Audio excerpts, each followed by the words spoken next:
Bom dia, gente. É um prazer estar com vocês nessa manhã de sábado aqui em Porto Alegre com sol. Então já dá um ânimo maior, né? Tava bem nubladinho por aqui, chuvoso vários dias. Então é um dia bonito. Eu tava falando com a Gleice que eu vou passar algumas imagens, alguns slides com imagens, porque tem muitas obras de arte, enfim, então precisa de um pouco de imagem, assim, do que eu quero transmitir para vocês. Deixa eu ver como é que coloca mesmo.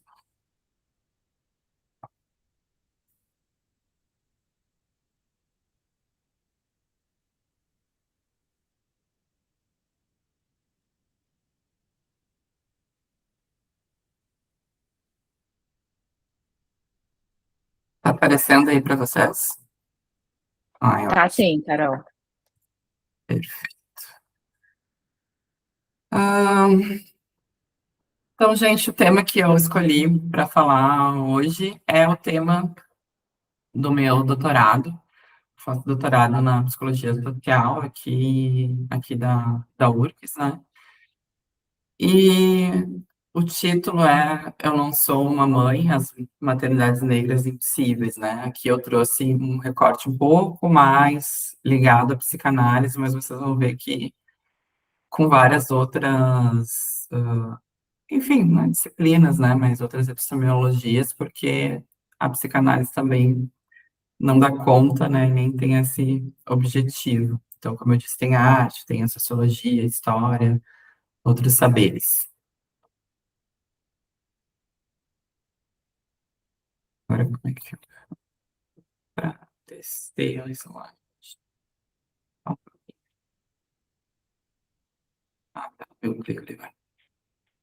Eu gosto muito de trazer também as imagens das pessoas que eu estou dialogando, das pessoas negras, né, que eu estou dialogando, então trouxe algumas, não são todas, mas acho que as principais que eu dialogo nessa apresentação hoje, nesse recorte. Então, ali toda de preto na esquerda, a gente tem a Saidiya Hartman, que é uma historiadora estadunidense. Do lado dela, com essa carinha super simpática, Rosana Paulino. Quem me conhece sabe que ela é minha musa, eu amo ela. É uma artista visual brasileira. Do lado dela, mais conhecida, né, a Lélia Gonzalez, não pode faltar. Acima de amarelo, a gente tem a Eliana Morim, que é uma artista visual também aqui brasileira. E do lado dela, a Patrícia Hill Collins, que também é uma socióloga estadunidense.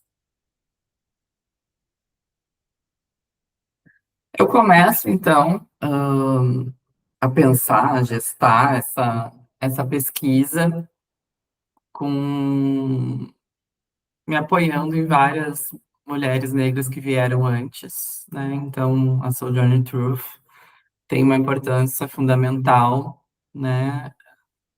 Não sei se todo mundo conhece, mas ela tem um discurso bem famoso, já no século XIX, né, nos Estados Unidos, ela era uma militante e ela fez um discurso em que ela vai confrontar ali o movimento, de uma forma resumida aqui, o movimento feminista incipiente ali da época, naquele contexto, que as mulheres brancas estavam reivindicando, então, poder, né, trabalhar, melhores condições, sair da posição desse discurso de fragilidade. E ela vai dizer, tá, gente, então eu não sou uma mulher, né? Porque eu sempre trabalhei, sempre carreguei muito peso, toda a minha família, enfim, toda essa questão da escravização e do lugar da mulher negra nesse contexto, né? Então, é uma pessoa que eu admiro muito porque ela fez isso há séculos atrás. Ela já estava trabalhando também a questão da interseccionalidade, que hoje a gente fala tanto, né? Que lugar que é ser mulher negra, não ser só apenas mulher, não ser só apenas uma pessoa negra. E daí eu parto para dizer, e eu não sou uma mãe, que é o título, né, do meu projeto. Bom, se não se pode estar barrado de ser mulher, que ser é esse, né? Que ser negro é esse que gesta e cria, cuida de crianças. Outro um disparador da minha pesquisa foi uma viagem que eu fiz para São Paulo, acompanhada da minha mãe, e a gente vai visitar um museu afro, né? E a arte é isso, né? Eu sou apaixonada porque ela dispara, ela fala, ela revela histórias por vias que às vezes a gente não conseguiria ou não conseguiria com a mesma sensibilidade que a arte proporciona, né?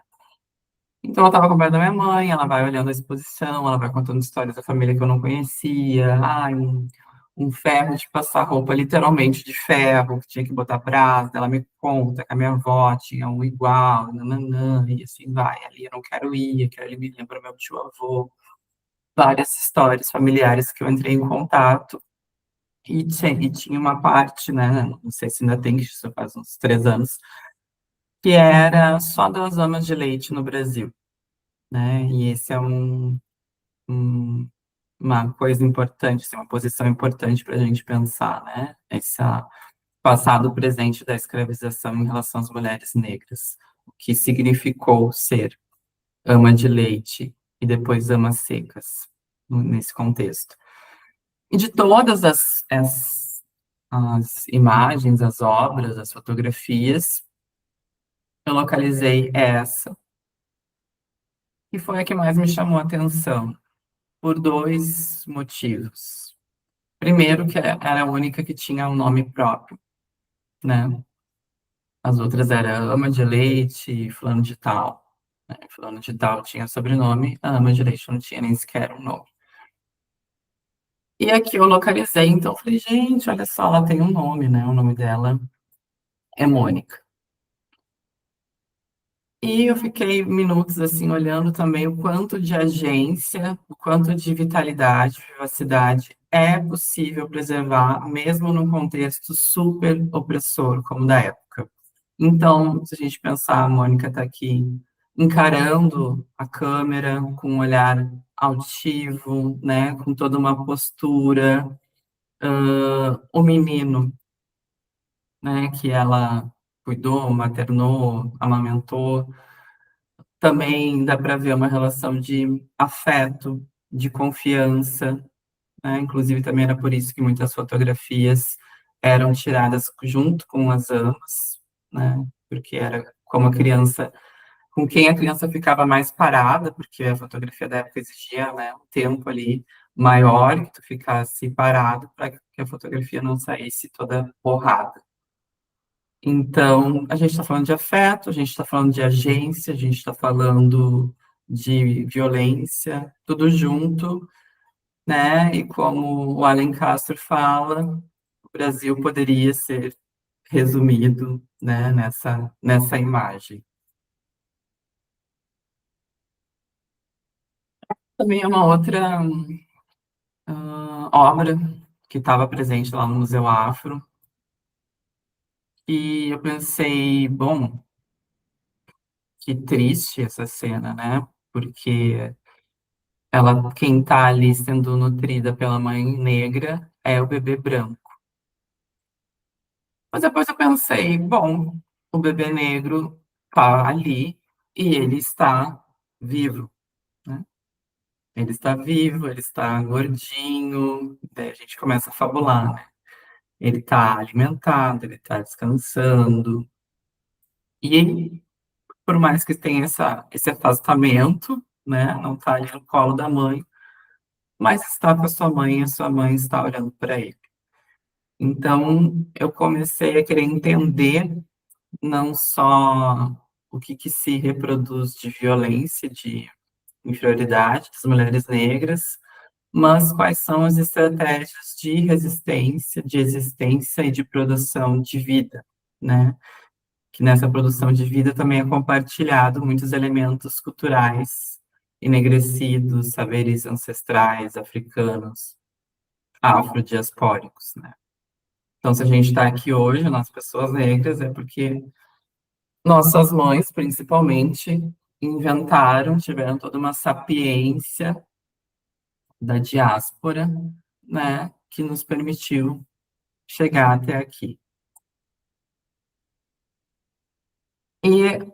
Dialogando muito com a Saidia Hartman, que é aquela a historiadora que estava de preto, né? Que ela tem vários livros incríveis, né? Um deles é o Perder a Mãe. Depois, em outro slide, tem uma imagem dele, né? Mas desse exercício, que é também um exercício psicanalítico, um exercício clínico, né? De escutar, conseguir enxergar essa potência de vida em contextos de muita violência, né? De entender como que a gente chegou até aqui, né? Então, é pegar essa imagem aqui da esquerda, que era um cartão postal, ali do início do século XX no Brasil, e entender que, bom, tem muita africanidade ali, tem um bebê curioso, tem um bebê daí sim muito próximo à sua mãe, protegido, com seu pezinho de fora, né? A mãe ali também dando conta das coisas, fazendo o que tem que fazer dentro do contexto, trabalhando, se vivendo, se movendo, né? E tem um contexto da Hartman que eu acho muito interessante, que é a beleza terrível. Porque é isso, não é romantizar nem idealizar, mas é entender que tem uma beleza dentro desses contextos e que essa beleza diz da produção de vida dessas mulheres. E, como eu disse, né, a Rosana Paulino é minha musa inspiradora, então ela tem várias séries que ela utiliza, imagens, livros históricos sobre a história do nosso país, principalmente sobre as mulheres negras, então ela tem aquela série ali sobre o assentamento que ela vai fazendo esse jogo de luz e sombra, de colagem a partir dessa figura, entre outras. Então, super recomendo olhar o trabalho dela. E sempre nessa coisa de também botar, não destacar, mas colocar em plano, né? A violência, a sombra dessa violência, o fantasma dessa violência, mas a vida, ali é a fauna e a flora brasileira também que circulam e que também dão a vida ao país ao lado dessas mulheres negras. Outra autora que eu dialogo bastante, que eu gosto muito, é a Rita Segato. Ela não tá ali nas imagens, ela é uma mulher branca, argentina, mas ela tem, entre vários textos, um que eu acho fundamental, que é o Édipo Brasileiro, que lá ela vai dizer da enorme importância a gente pensar essa linha cronológica, né, do Brasil, das amas de leite, amas secas, babás, tias, né, enfim, toda a maternagem estendida também, feita por mulheres negras racializadas, né. A gente nunca pode esquecer que a gente está falando de um país colonial, né? Um país com história colonial e ainda com muita colonialidade. Então, ela vai dizer, o que é evidente, mas reforçar, que essa prática de maternidade transferida e os tipos de relação dela originados, né? Tanto de quem era favorecido, das pessoas brancas, das crianças brancas, quanto, né, daqueles que prestaram, daquelas que prestaram serviço à atividade ao longo de mais de 500 anos da história, se encontra ausente das principais análises, né? E aqui também já pensando na própria psicanálise. O que destoa da enorme abrangência e do forçoso impacto na psique nacional, né? O quanto a gente ainda pensa, fala, publica muito pouco uma análise psicanalítica pensando que a gente está no Brasil, uma psicanálise que seja brasileira e que isso não tem como fugir de esses pontos, né, de que o nosso país é predominantemente negro, de que a origem dele é indígena e de que a gente teve, né, a cada 10 anos do nosso país, 7 foram em regime de escravização. como que isso constitui as nossas subjetividades, o que que é transmitido até hoje, todo esse contexto. E ali eu, né, eu coloco duas imagens que eu acho muito bizarra e muito significativa, que depois de um tempo, as babás, né, aquelas mesmas, né, antes era ali com uma Mônica inteira, ama de leite, tirando a fotografia com as crianças, né, que ela maternava, e depois começou todo um discurso higienista, né, de que as babás transmitiam doenças, enfim, que o leite materno não era tão bom. E que então começou a aparecer essas imagens assim, né, que é bem ah, analítico de pensar essas mães que estão lá, então a gente vê as mãos, né, o tronco, mas borrados, como se fossem de fato um fantasma, né? E essas fotos circulavam, era normal num período tirar fotos das crianças assim. Então, diz desse apagamento que foi se dando ao longo dos séculos, né, daquela que cuidou, que maternou, que transmitiu a linguagem, como a Lélia vai dizer. Ficam ali suas mãos, mas não tem o seu rosto. E quando eu falo, né, do passado presente da escravização, é pensar que como que isso ainda está vivo, né? Como que o racismo ele é muito sofisticado, por isso muito esperto, e vai encontrando formas de manter as estruturas do jeito que elas são.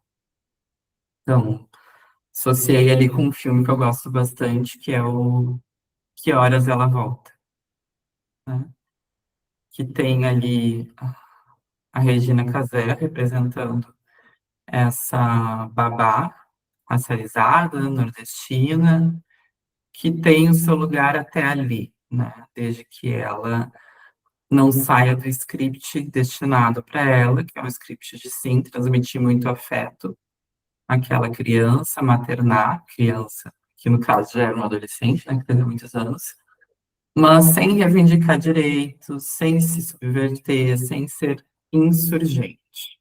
E daí é que começa a dar um problema. Então, de certa forma, continua sendo um fantasma.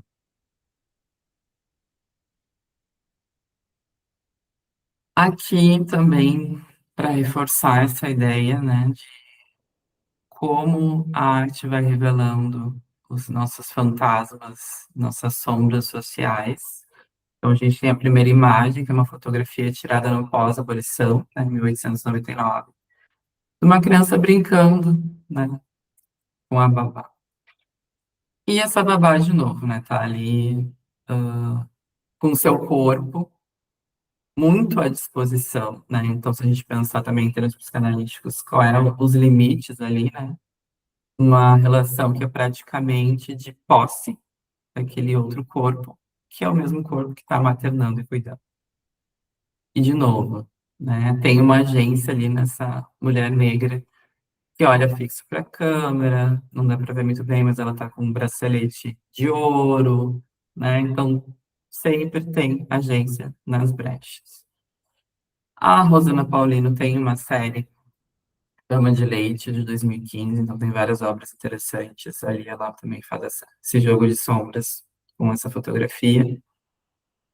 E o Te Escapar, A Space to Forget, que é um artista visual dos Estados Unidos, que também fez algo muito parecido, né? Para a gente pensar aqui o quanto é transatlântico também essa experiência, né?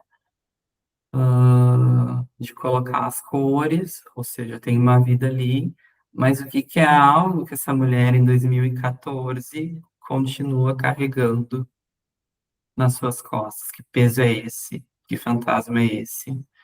Que precisa ainda ser carregado por ela. E tem vários, né, psicanalistas brasileiros ou não. Tem um livro, Couro, Coroça Imperial, agora não lembro, acho que é Couro Imperial, que vai problematizar bastante o quanto o próprio Freud, né, faz uma escolha, um apagamento, não sei muito bem como nomear, da importância das babás, porque num certo ponto ele vai dizer, né, de como que era a relação com a babá dele, com as outras babás, mas para a construção do Édipo isso não aparece, né, toda a erotização feita pela babá, todos os cuidados, isso não tem um lugar de destaque na teorização freudiana. Aqui é um trecho do Rafael Alves Lima, um psicanalista bem interessante, São Paulo,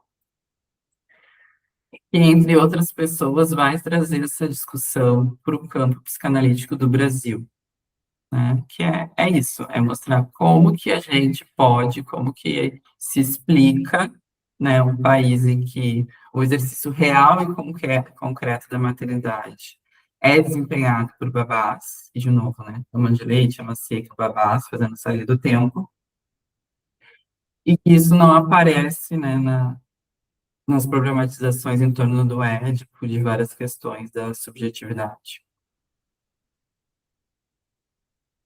Aqui voltando um pouco com a Rita Segato, né? Eu vou trazer a Rita e a Lélia um pouco, para a gente discutir mais, mas ela vai falar mais ou menos isso, né? Que tem a nossa mãe pátria, África, jamais reconhecida, mas não por isso menos verdadeira. Uma coisa que ela coloca, entre várias coisas interessantes, é justamente disso. Qual é o efeito de tu poder ser, de fato, proprietário do corpo da mãe, né? Pensando que as pessoas escravizadas viravam um produto. E que, em alguma medida, isso se repete, até se a gente for pensar os direitos das empregadas domésticas, se a gente retomar, né, todas as conversas que teve na época. Primeiro que demorou, né, séculos, foi em 2013, no governo Dilma, que isso foi pautado. Tem vários vídeos, vários comentários, assim, das pessoas de classe média, principalmente, reclamando que não iam mais conseguir pagar, que aquilo era um absurdo, né?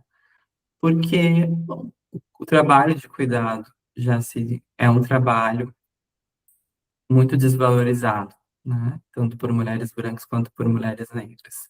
Mas na interseccionalidade isso fica ainda pior para as mulheres negras em razão desse passado de escravização. Então, é todo um contexto para manter as mulheres numa posição de subordinação.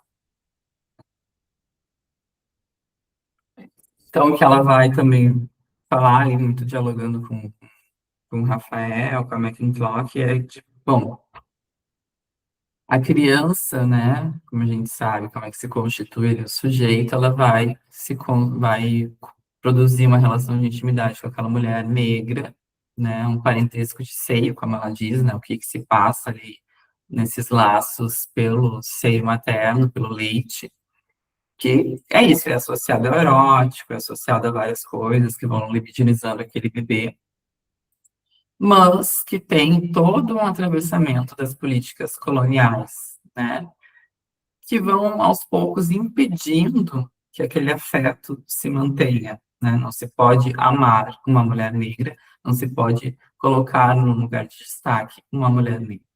Então, o sujeito ele vai ter que operar uma dupla obliteração da mãe e da sua raça. E esse processo será mais ou menos ali inversamente proporcional ao apego que se deu antes, né? Então, por isso que fica esse jogo que daí a Lélia vai trabalhar com a mucama, com a mulata, com a doméstica, de ao mesmo tempo muita agressividade destinada a elas, mas também a eroticidade que aparece em alguns momentos. Então, ela vai trabalhar com a fora-oclusão. Ah, Valserine botou alguma coisa, não sei se comenta agora, como é que vocês preferem fazer, mas eu vi que teve algum comentário. Vamos deixar para a gente comentar quando fechar, Carolina, pode ser? Pode, Ô, pode. Sirene, anota aí Não deixa perder, não. Não tem problema, não. Anota seu comentário, o que que você está pensando por aí, e a gente retorna. Vamos fazendo esse movimento aí, viu, gente? Para a gente poder depois retornar abrindo, se sentindo mais à vontade, sem a gravação. Tá. Então, voltando. Diferente da Léria, ela vai trabalhar com a fora-inclusão, né? Pensando nesse mecanismo, e não, isso não quer dizer, né? Óbvio que as pessoas brancas são todas psicóticas, mas que pensando em como se processa a neurose brasileira, todo esse trabalho, né, de ter que realmente não ter, retirar a possibilidade de inscrição, tanto da relação materna quanto da relação racial, ela vai dizer que isso acontece por esse processo de fora-inclusão, né, de retirar do lugar essa mãe negra. E para a Lélia, trabalhando um pouquinho, né, tem muitas semelhanças com o que a Rita Segato, muitas aproximações, mas também muitas diferenciações.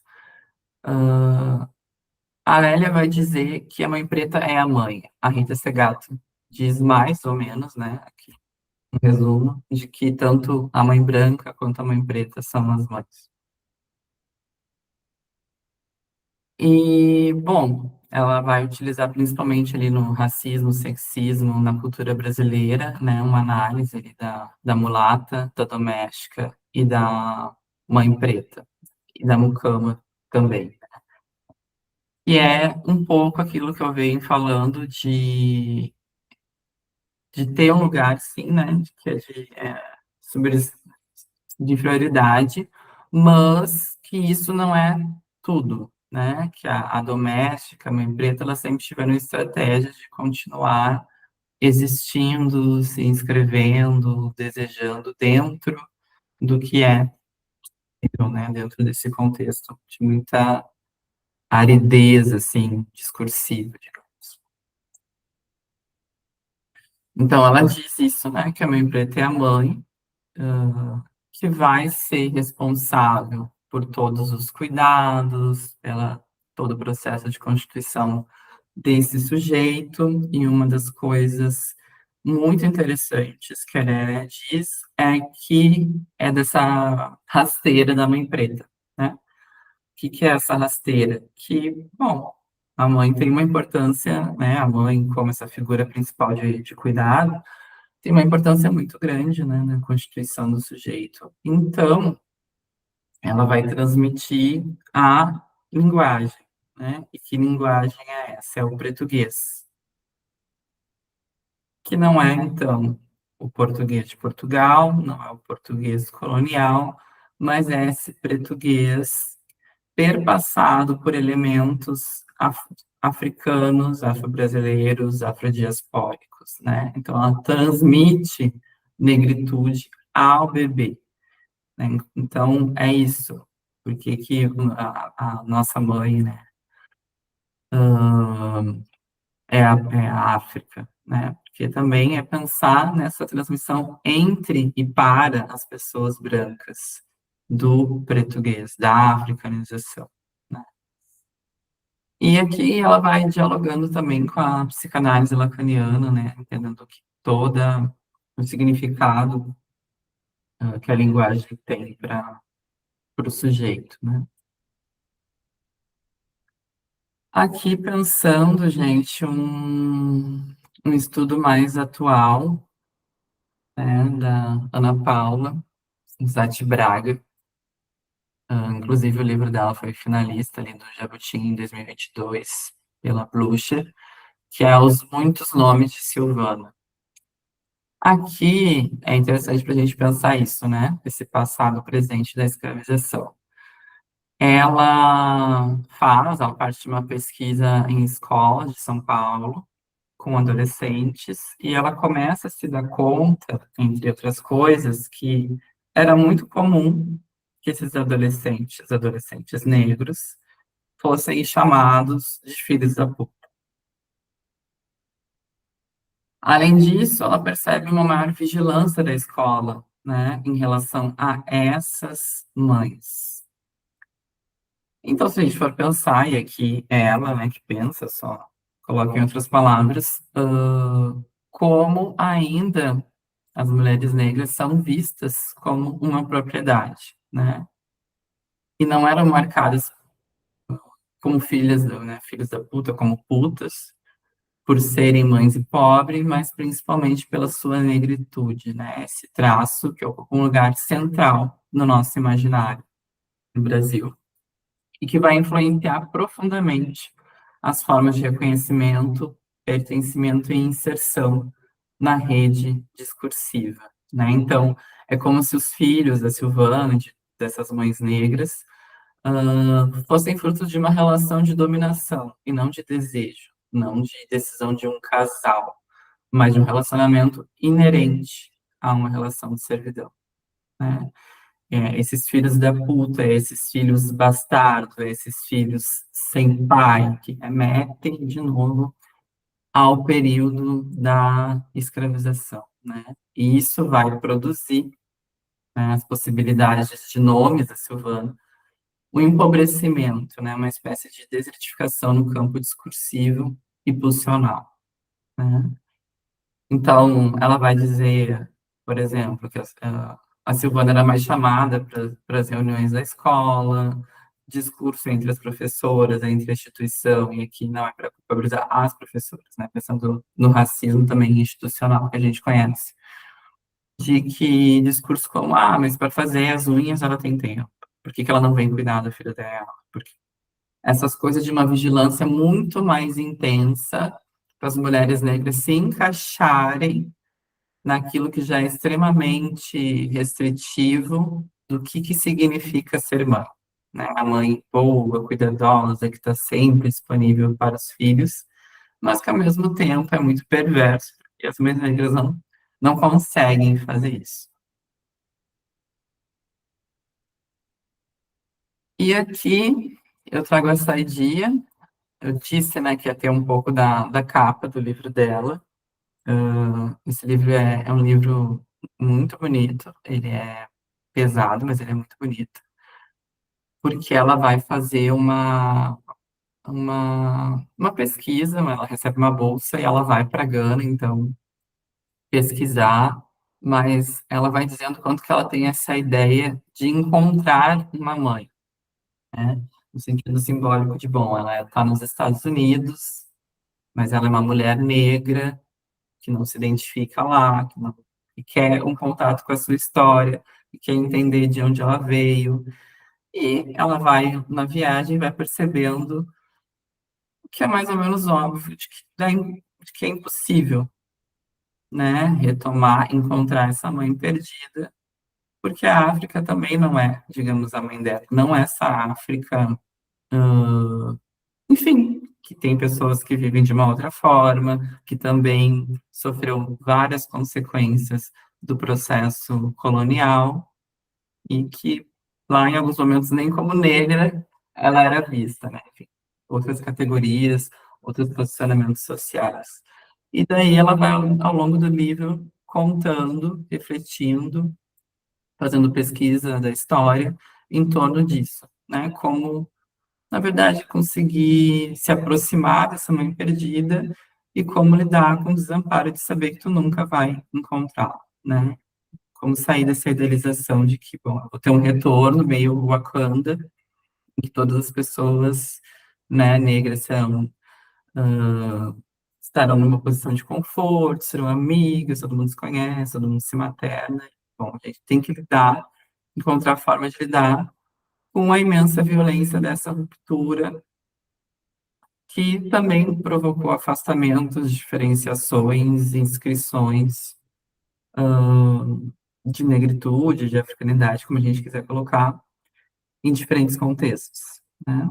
Inclusive, ela era vista pelas pessoas, digamos, né, como uma americana, metida besta, em outros termos, né? O que que tu tá fazendo aqui reclamando da tua vida, que a nossa é muito pior, resumindo.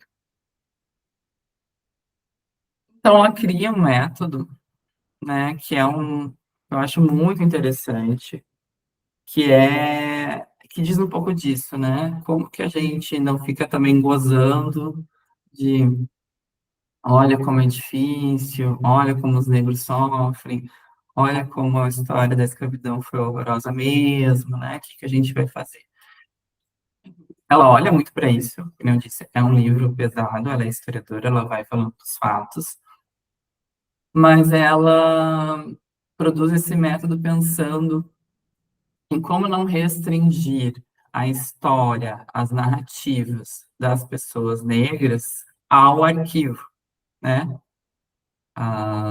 E elas, enfim, usa arquivo também muito por ser historiadora, diálogo com Foucault, né? Mas a gente pode ampliar esse arquivo para várias coisas, né? Inclusive para a nossa própria escuta clínica.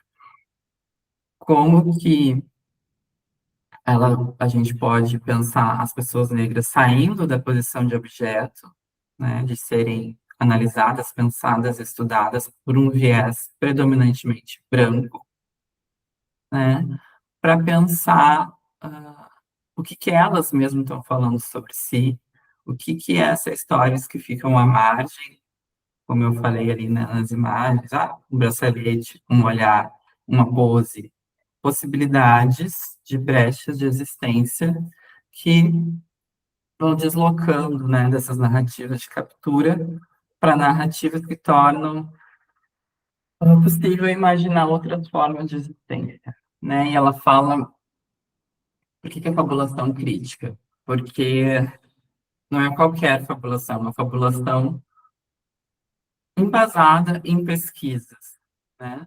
Então, é poder entender de fato o que seria possível em contextos específicos, né, das pessoas negras. Eu vou explicar isso aqui um pouquinho melhor.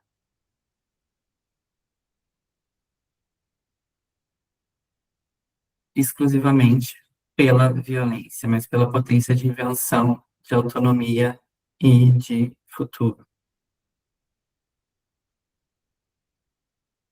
Ela vai desenvolver mais esse método nesse livro aqui, que eu amo de paixão esse livro, que é Vidas Rebeldes, Belos Experimentos.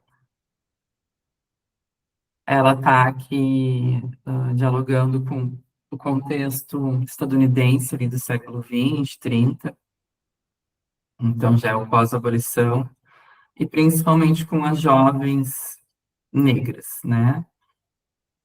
Pensando que a fabulação, então, é esse gesto ético, mas também político, e expõe a violência e os limites do arquivo. Então, é isso, não é que, bom, não vamos mais falar da violência, né? Porque daí a gente já entra num outro processo defensivo. Mas que é uma recusa de que isso seja a totalidade da história negra, né? Então, ela vai recriar a imaginação radical e dar ênfase às práticas rebeldes dessas mulheres negras, né? Então, essas mulheres negras que dançavam, que transavam, que constituíam uma família da forma que era possível, né? Não é a família, obviamente, nuclear burguesa, mas vai construindo estratégias, né? Então, uma das coisas que eu acho interessante, por exemplo, que ela fala é sociólogos da época, o Du Bois, que é um sociólogo super importante, falavam muito, que é um termo que a gente também escuta aqui, né, das famílias estruturadas. Ah, mas daí é porque não tem o homem, né? O homem negro não consegue sustentar por muito tempo a posição ali de pai. Então é por isso que os negros não estão dando certo, e nananã, e os negros gastam todo o dinheiro deles em vez de juntar dinheiro como os italianos, né? Isso é uma coisa que ele fala. Não, os negros vão lá e gastam dinheiro, eles não aprenderam a lidar e tal, e ela vai e muda completamente esse olhar e faz um giro de dizer isso é insurgente. É uma adolescente jovem negra que vai lá e compra uma blusa, que vai no salão e faz o cabelo. É uma prática super insurgente, dentro das possibilidades que ela tem de se ver, de se apostar em si, fora de uma imagem que é apenas de escassez, né? É ver de novo a beleza, a libido, pulsando ali naquelas existências apesar do contexto. Então, ela vai falar desses experimentos de liberdade, né? Recusando trabalhos degradantes, inventando novas formas de intimidade, como eu falei, né? Ela dela traz várias mulheres bissexuais, lésbicas, essas outras formas de família que eu também falei, das mulheres, um cara, aumentar, né? Expandir o que é considerado parentesco. Então, tem toda uma política da vida cotidiana negra que sempre foi vista de um olhar disso, são desestruturados, olha que coitados, olha. E ela vai dizer, não, gente, tinha muita invenção, muita imaginação, muita insurgência, ela diz, belos experimentos na vida negra. Sempre teve e continua existindo. Voltando à pesquisa ali da Ana Paula, né, que ela fala que é isso, são muitos nomes da Silvana. A Silvana era chamada de incompetente, de filha da puta, de puta no caso, né? Mas aí ela vai, né, escutando a Silvana para entender, tá, e que outros nomes tem por aí? E daí a Silvana vai apontando para ela. Um dos nomes da Silvana, uma das identificações, é a filha de Ansan. Ela vai falando que ela é como Ansan, forte, vendaval. Silvana, né? Ela diz, tem 9 filhos como eu, vive no mundo, não gosta de ficar em casa, como eu, gosta de conhecer pessoas, correr o mundo. Outra coisa, né, outra linha que ela vai apontando, identificatória, importante, né, os cuidados que ela tinha com o filho, de não, eu não vou dar, sei lá, apenas leite de caixinha para eles, eles têm que tomar chá. E esse chá é um conhecimento ancestral, né, que carrega um traço importante de pertencimento. Lembra, né, que tem toda uma escassez ali, pulsional, discursiva, de possibilidade de pertencimento social às pessoas negras. Então, esse chá, ele é transmitido pela linhagem materna. É a bisavó que ensinou a avó, que ensinou a Silvana a ter esse conhecimento, que é um conhecimento também de cuidado. Então, é isso que a gente tem que estar atenta a escutar, esses outros nomes, né, que dizem da potencialidade das mulheres negras. Pensando nesses outros nomes também, na realidade brasileira, então, um defeito de cor, né, para quem não conhece, é um livro da Ana Maria Gonçalves, é um dos meus livros preferidos. E ela também diz sobre esses muitos nomes, né, entre várias coisas, porque, bom, se chegava aqui, e dentro das políticas coloniais de silenciamento, as pessoas negras, né, não tinham mais os seus nomes, né, tinham que ter praticamente nomes católicos ali, no período de escravização, quando chegava. Então, a personagem diz isso. Eu repeti, meu nome era Kendé, e não consegui entender o que diziam entre eles. Enquanto o empregado procurava algum registro na lista dos que tinham chegado no dia anterior. O que sabia o Urubá disse para eu falar meu nome direito, porque eu não havia nenhuma Kendé, e que eu não poderia ter sido batizada com este nome africano. Deveria haver um outro, um nome cristão. A Tanisha tinha me contado o nome dado a ela, Luísa, e foi esse que eu adotei. Para os brancos, fiquei sendo Luísa, Luísa Gama. Mas para sempre me considerei quem der. Como que a gente localiza esses nomes africanos, digamos, né? O defeito de cor também foi tema de um enredo muito bonito da Portela,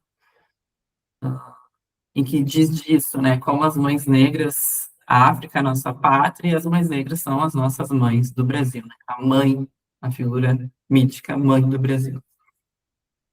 E que um trecho do enredo era mais ou menos assim: Saravá quem der, teu nome vive, teu povo é livre, teu filho venceu, mulher.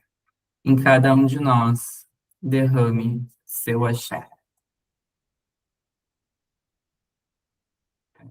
E voltando, né? Voltando não, mas fabulando, a Eliana Amorim, uma das artistas visuais negras que eu mostrei o rosto, ela fez esse trabalho, essa arte de colagem, né? E eu pensei, olha aí a Mônica, eu encontrei isso num livro Imagens da Branquitude, da Lilian Schwartz. Daí eu fui atrás, fui pesquisar, enfim. Eu pensei, olha só, a Mônica com seus filhos. E pesquisando, eu descobri que essas crianças negras, elas são aqui de Porto Alegre, né? E daí eu também fiquei fabulando, pensando nisso, né? Bom, aquele gurizinho até que lembra meu tio, aquela guriazinha poderia ser a minha mãe, a minha avó. Minha mãe também gosta muito de planta, certamente ela estaria com um galho de alguma coisa na mão. Mas isso é fabular criticamente. É uma fabulação baseada numa pesquisa, baseada em imagens, de deslocar de novo desse lugar de servidão e de, bom, como sabemos, muito dos filhos das amas de leite acabavam morrendo, né? Porque dentro dessa perversão, ela tinha que se dedicar ao bebê branco. O bebê negro não era amamentado em muitos casos. E pensar que o grande trabalho da opressão é sobre represar a imaginação, né? Então, poder dar fluxo à imaginação também é saúde mental. Eu até escrevi um texto depois, também fabulativo, imaginando como eram essas crianças, o que que elas estavam fazendo no dia, o que que a Mônica estava um pouco brava com elas, né? Enfim, imaginando como que seria esse dia a dia dentro do contexto ali do século XIX. E quando a gente pensa em mães, como é que a gente desloca isso para outras maternidades, né? Então, eu também, entre outras figuras, pensando de novo que a mãe do Brasil é a mãe negra, é a mulher negra, aqui eu trago a mãe menininha, né, que é uma mãe de santo, foi uma mãe de santo importantíssima da Bahia, que fazia um trabalho político gigantesco no sentido de impedir o fechamento das terreiras, de lutar contra o racismo, de acolher muitas pessoas. Então, essa mãe que cuida, que materna, ah, que nomeia, que inscreve sujeito de outras formas, né? E também de pensar de novo, né, como que o racismo, ele opera de uma forma tão intensa que o que que a gente sabe sobre as mitologias, sobre as religiões africanas, né? O que a gente sabe sobre a história, a cultura, as mitologias indígenas também do nosso país.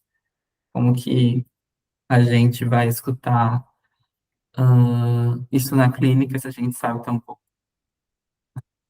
A Yasmin até comentou comigo, acho que numa supervisão.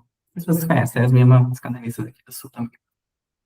Ela falou assim, eu atendi, né, para dar um exemplo, eu atendi uma paciente, ela trouxe um sonho, e o sonho era, ela estava parada no nono andar do elevador e não conseguia sair. Bom, nono, nono, italiano, avô, né?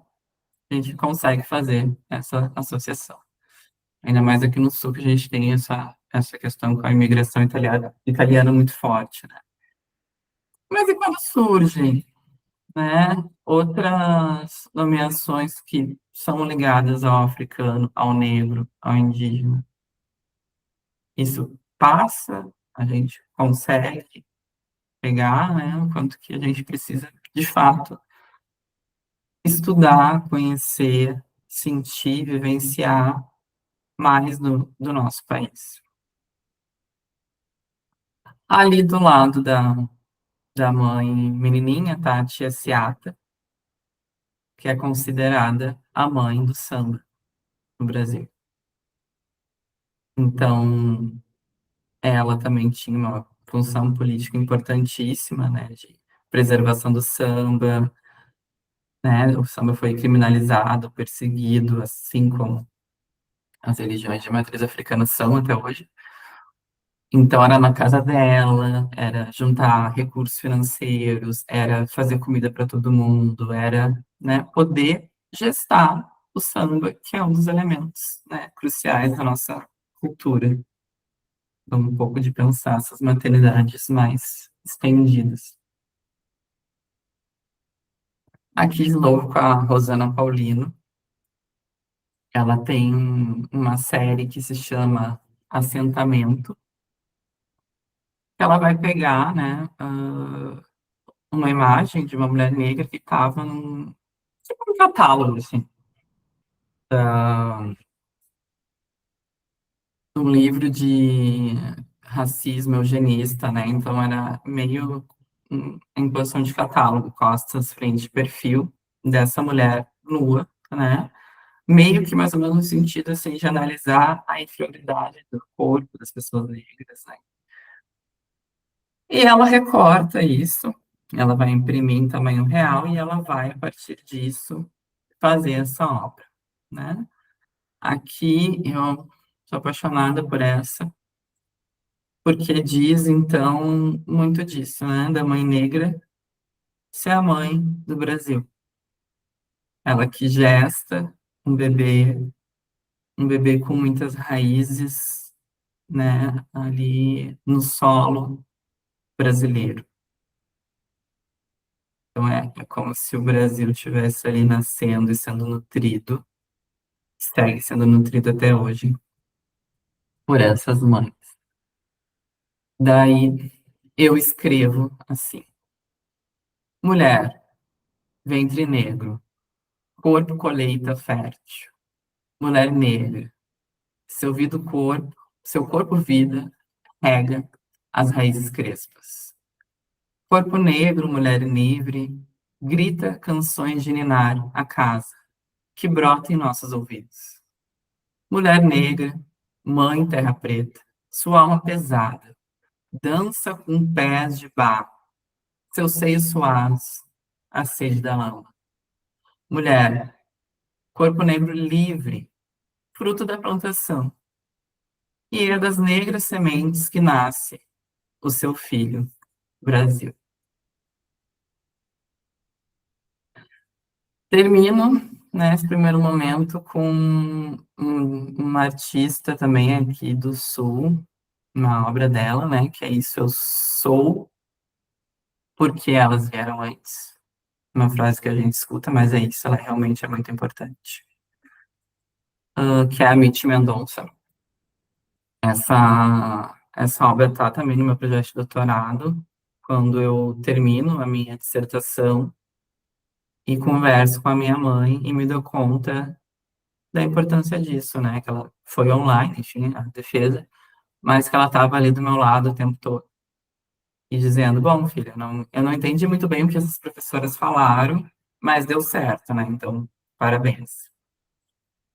E então, acho que é um pouco disso que eu queria falar para vocês. Tinha uma outra coisa que eu me esqueci, daqui a pouco vem. Mas deixo ali também meu Instagram, para quem tiver interesse por esse tema, eu sou apaixonada por esse tema, entre outros, da, da entender, né, a mulher negra, o étnico brasileiro, as maternidades negras atuais também, né? Então, eu também vou associando, por exemplo, com o caso Miguel, né, e Amires, o que que isso, na radicalidade do caso diz, desse passado presente da escravização. E, de novo, né, não falar só disso, é importante falar disso, mas falar de o que que fez a gente chegar até aqui hoje. Obrigada, gente. Ai, gente, nossa, não sei se eu vou conseguir falar, Carolina, porque, nossa, sua apresentação me tocou aqui em vários pontos. Enfim, fiquei pensando o quanto a gente precisa de gestar mais do que um filho, né? Nossa própria existência, a nossa própria criação. E o seu ato de fabular aqui hoje me encheu de alegria, né? Assim, não só por uma pesquisa acadêmica, mas por estar impresso você ali, enquanto você falava da sua pesquisa. E eu acho que isso é uma gestação linda, né? Poder compartilhar também. E quero te agradecer muito, quantas coisas surgiram aqui para mim a partir da sua fala. Eu vou parar a gravação e aí a gente abre para as questões, para os comentários, tá bem?